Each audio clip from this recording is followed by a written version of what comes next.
Quando retirei a faca da mala de roupas, embrulhada em um pedaço de tecido antigo e encardido, com nodas escuras e um nó no meio, tinha pouco mais de 7 anos.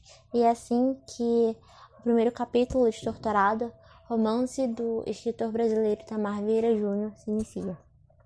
Ele foi publicado, primeiramente, em 2018, em Portugal, sendo vencedor do Prêmio Leia, e no ano seguinte, em 2019, a editora Todavia publicou o romance aqui no Brasil.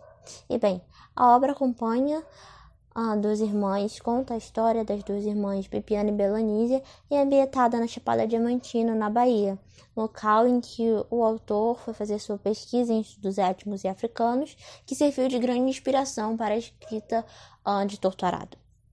E bem, o romance, ele retrata com extrema habilidade narrativa as questões do latifúndio e o trabalho servil, marcado pela violência, a seca, a concentração fundiária e também pelas lendas e religiosidades próprias da mestiçagem cultural e da ancestralidade africana.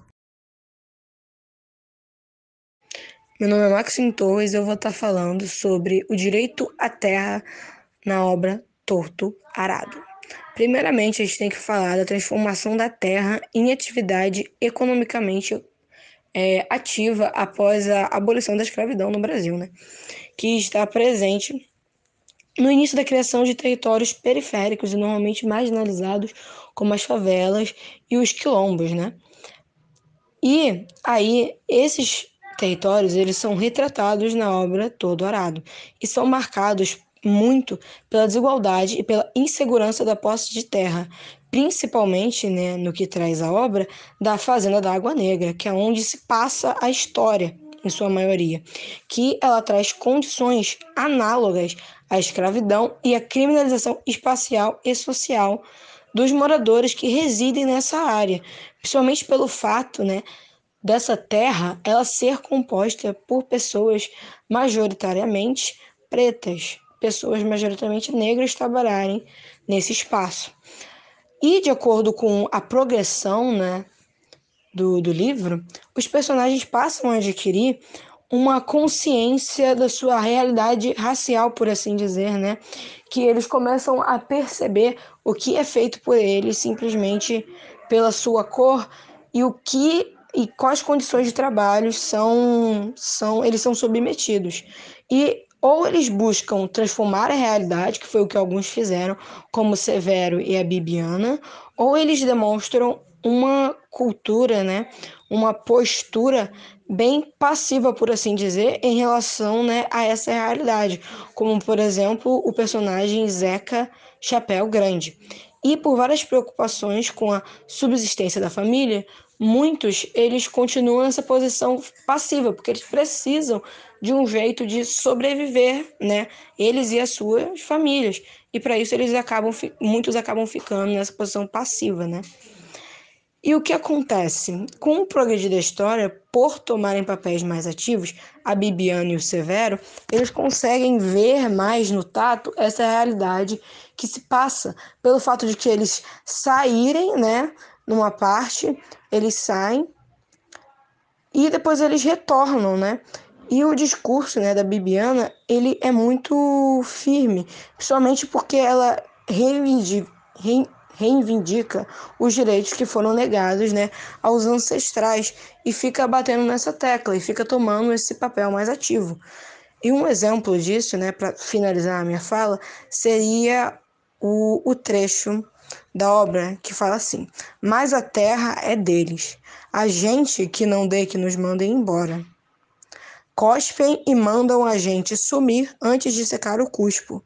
Alguém disse no sentimento de deboche e indignação, que está presente na página 45. Assim, dá para você perceber o quanto essas personagens, elas progridem de acordo com a história, que algumas saem desse mundo, dessa bolha muito fechada, e após elas saírem, elas percebem o que está acontecendo e passam a querer exigir mais, enquanto outras simplesmente continuam essa vida por ser mais fácil, né, para sua sobrevivência e por necessitarem desse trabalho, por mais que ele seja análogo totalmente à escravidão.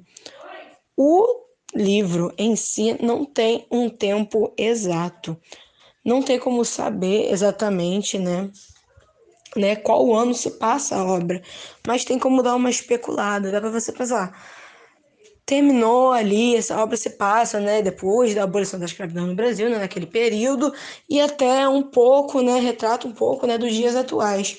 Ela vai, né, nesse meio termo, que é uma época bem ampla, apesar, né, de não ser tão maior assim, mas ainda assim é uma época bem ampla.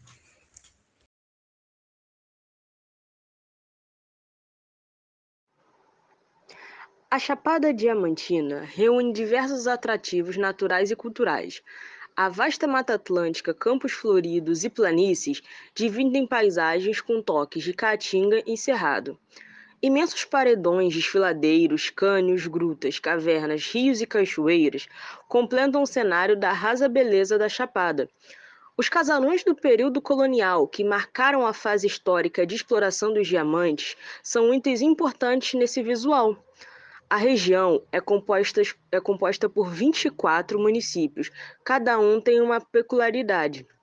O Parque Nacional da Chapada Diamantina é um dos mais fascinantes parques naturais brasileiros. O cenário montanhoso abriga uma extraordinária variedade de ecossistemas, como o Cerrado, Mata Atlântica, campos rupestres e caatinga. As bromélias ali encontraram um ambiente privilegiado, adaptando-se às diferenças de clima, altitude e solo. Bom, meu nome é Júlia Sartori e agora eu vou falar sobre os conflitos no campo e a relação com a obra. Em um contexto geográfico, o desenrolar do conflito no campo ocorre geralmente devido à concentração de terra na mão de grandes latifundiários, a posse de terras alheias ou até mesmo péssimas condições de trabalho das pessoas que residem na região. No conto analisado, percebe-se em diversos momentos da história, como no seguinte trecho. Àquela altura, a terra da fazenda Caxangá, que havia rendido farturas de frutos por toda a sua vida, estava retalhada.